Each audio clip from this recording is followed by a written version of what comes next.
ओम शांति। पुस्तक पठन श्रीमद् भगवत गीता रहस्य। लेखक ब्रह्मा कुमार सुधांशु शेखर मिश्र। पंचदश अध्याय पुरुषोत्तम योगः। संसार रूपक अस्वस्थ वृक्ष। परम पद जस्मिन् गता न निवर्तन्ति भूयः। एहार अर्थ ହେଲା ଯାହା ପ୍ରାପ୍ତ ହେଲେ ବା ଯେଉଁଠିକି ଗଲେ ପୁନର୍ବାର ଆଉ ଫେରି ଆସିବାକୁ ପଡ଼େ ନାହିଁ।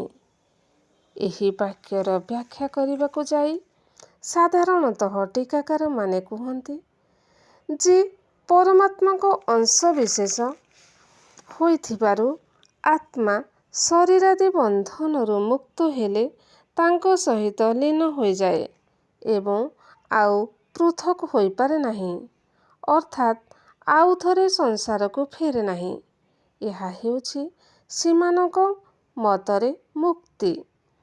ଏହି ସିଦ୍ଧାନ୍ତକୁ ବୁଝାଇବା ପାଇଁ ବିଦ୍ୱାନମାନେ ଭିନ୍ନ ଭିନ୍ନ ଦୃଷ୍ଟାନ୍ତ ଦିଅନ୍ତି, ଯଥା ସମୁଦ୍ରରୁ ବାଷ୍ପୀଭୂତ ଜଳକଣା ଘନୀଭୂତ ହୋଇ ମେଘ ରୂପ ହୁଏ ଓ ଶେଷରେ ବର୍ଷାବିନ୍ଦୁ ରୂପରେ ସମୁଦ୍ରରେ ନିପତିତ ହୋଇ ଲୀନ ହୋଇଯାଏ। ବର୍ଷା ଜଳ ଭୂପୃଷ୍ଠରେ ପତିତ ହୋଇ ନଦୀ ନାଳ ଦେଇ ପୁନଶ୍ଚ ସମୁଦ୍ରରେ ମିଶେ। ଏହି ଜଳ ପ୍ରବାହ ସମୟରେ ଜଳ ସ୍ଫୋଟକ ଉତ୍ପନ୍ନ ହୁଏ। ସେଗୁଡ଼ିକ ମଧ୍ୟ ନଦୀ ସ୍ରୋତରେ ଭାସି ଚାଲୁଥାନ୍ତି ଓ କିଛି ସମୟ ପରେ ଫାଟିଯାଇ ପୁନଶ୍ଚ ଜଳରେ ମିଶିଯାଆନ୍ତି। ଘଟରେ ଥିବା ଆକାଶ ଆଧାରହୀନ ହୋଇଗଲେ ଆକାଶରେ ମିଶିଯାଏ। ଜଳ ସ୍ରୋତରେ ସୂର୍ଯ୍ୟଙ୍କ ପ୍ରତିବିମ୍ବ ଦେଖାଯାଏ।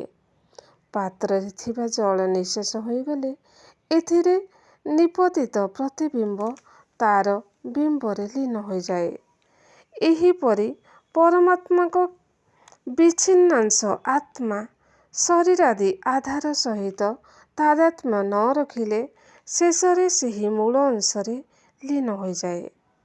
ଉପର ବର୍ଣ୍ଣିତ ଉଦାହରଣଗୁଡ଼ିକ ଅତ୍ୟନ୍ତ ରୋଚକ ହେଲେ ମଧ୍ୟ ପ୍ରାସଙ୍ଗିକ ମନେ ହୁଏ ନାହିଁ।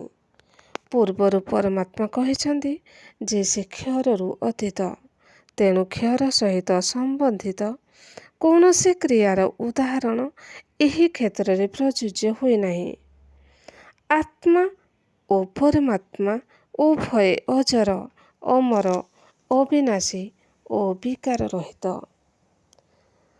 ବାଷ୍ପୀକରଣ ପ୍ରକ୍ରିୟାରୁ ସୃଷ୍ଟି ବର୍ଷାବିନ୍ଦୁ ଭଳି ପରମାତ୍ମାଙ୍କ ଠାରୁ ଆତ୍ମାର ସୃଷ୍ଟି ହୋଇନାହିଁ।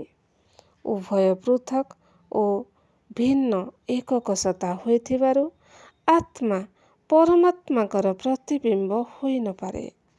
ଆତ୍ମା ଅବିନାଶୀ, ତେଣୁ ଜଳ ଫୋଟକା ପରି କ୍ଷଣସ୍ଥାୟୀ ନୁହେଁ। ମାୟାବାଦୀମାନଙ୍କର ଏହି ମାୟାବାଦକୁ ଯଦି ଗ୍ରହଣ କରି ନିଆଯାଏ, ତେବେ ଗୀତାରେ ପରମାତ୍ମାଙ୍କ ଦ୍ୱାରା କଥିତ ପୁନରାବର୍ତ୍ତନ ସିଦ୍ଧାନ୍ତ ଖଣ୍ଡନ ହେଉଛି। ମୁକ୍ତି ପରେ ଆତ୍ମା ଯଦି ପରମାତ୍ମାଙ୍କ ସହିତ ଲୀନ ହୋଇଯାଉଥାନ୍ତା, ତେବେ ସୃଷ୍ଟିଚକ୍ର ଆଉ ପୁନରାବର୍ତ୍ତନ ହୁଅନ୍ତା ନାହିଁ। ଆବାହମାନ କାଳରୁ ଏହି ସୃଷ୍ଟି ପୁନରାବର୍ତ୍ତନ ହୋଇଆସୁଛି। ଏ ସଂସାରରେ ମନୁଷ୍ୟାତ୍ମାମାନଙ୍କ ଶରୀର ଧାରଣ କରିବା, ଜୀବନଯାପନ ପାଇଁ କର୍ମରେ ପ୍ରବୃତ୍ତ ହେବା, ପ୍ରାରବ୍ଧ ଅନୁସାରେ ସୁଖ, ଦୁଃଖ, ମାନ, ସମ୍ମାନ, ପ୍ରତିଷ୍ଠା, କୀର୍ତ୍ତି ଆଦି ପ୍ରାପ୍ତ ହେବା ଏବଂ ପରିଶେଷରେ ଜୀର୍ଣ୍ଣ ଶରୀର ତ୍ୟାଗ କରି ନୂତନ ଶରୀରକୁ ଗମନ କରିବା, ଏସବୁ ଲୌକିକ କ୍ରିୟାକଳାପରୁ ଏହି ଏକ ନାଟକର ବିଭିନ୍ନ ଦୃଶ୍ୟ ସହିତ ତୁଳନା କରାଯାଇପାରେ। ଗୀତାରେ ମନୁଷ୍ୟ ଶରୀରକୁ ବସ୍ତ୍ର ସହିତ ତୁଳନା କରାଯାଇଛି। ବିଶ୍ୱ ମହାନାଟକରେ ପ୍ରତ୍ୟେକ ମାନବାତ୍ମା ହେଉଛନ୍ତି ଅଭିନେତା ଓ ପରମାତ୍ମା ହେଉଛନ୍ତି ନିର୍ଦ୍ଦେଶକ। ଉଭୟଙ୍କର ଭୂମିକା ଭିନ୍ନ ଭିନ୍ନ। ଏଠାରେ ବିଚାରଣୀୟ ଯେ କୌଣସି ନାଟକର ଅଭିନେତାଗଣ ସେମାନଙ୍କର ଅଭିନୟର ସମାପ୍ତି ହେଲେ ନିର୍ଦ୍ଦେଶକଙ୍କ ସହିତ ମିଶିଯାଆନ୍ତି କି ବର୍ଷା ବିନ୍ଦୁ ସମୁଦ୍ରରେ ମିଶି ତାର ଅସ୍ତିତ୍ୱ ହରାଇଲା ପରି ଯଦି ଆତ୍ମା ପରମାତ୍ମାଙ୍କ ସହିତ ଲୀନ ହୋଇଯାଏ, ତେବେ ଏହାକୁ ଅମର, ଅବିନାଶୀ ଓ ଅକ୍ଷୟ କିପରି କୁହାଯାଇପାରିବ? ଗୀତାରେ ପରମାତ୍ମାକୁ ଅବିଭାଜ୍ୟ କୁହାଯାଇଛି। ତେବେ ଆତ୍ମାକୁ ପରମାତ୍ମାଙ୍କ ଠାରୁ ବିଚ୍ଛିନ୍ନ ଏକ ଅଂଶ ବୋଲି କିପରି କୁହାଯିବ? ଇଚ୍ଛା ବା କାମନା ହେଉଛି ଆତ୍ମାର ଚିରନ୍ତନ ଗୁଣ। ଏଥିପାଇଁ ସେ ମୁକ୍ତି ଓ ଜୀବନ୍ମୁକ୍ତି କାମନା କରେ।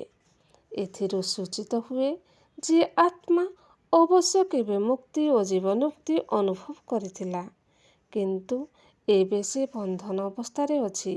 ଏଥିପାଇଁ ସଂସାର ପ୍ରତି ବୈରାଗ୍ୟ ଜାତ ହେଲେ ମନୁଷ୍ୟ ମଧ୍ୟରେ ସ୍ୱାଭାବିକ ଭାବରେ ମୁକ୍ତିର କାମନା ଜାଗ୍ରତ ହୁଏ।